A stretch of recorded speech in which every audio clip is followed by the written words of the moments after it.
Laminu ibn Azam al-Yahudi, shugaban masu daudar duniya.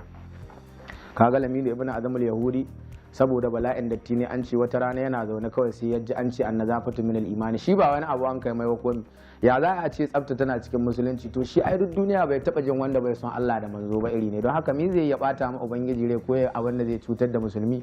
Kawai to annazafatu tunda ita tsafta cikin imani take, to ba ma zan yi wanka ba.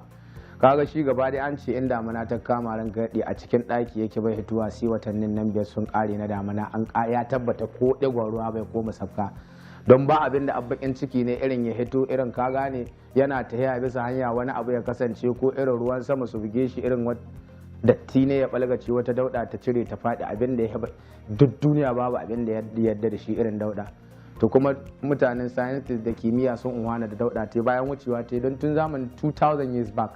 Yanzu haka ai tufaƙin da duk wani abubuwan da ake na researching ɗin chemical ɗin su dattin fiya shelters da wani abu cikin dattin riga ta aka samu. Da mutane abubuwa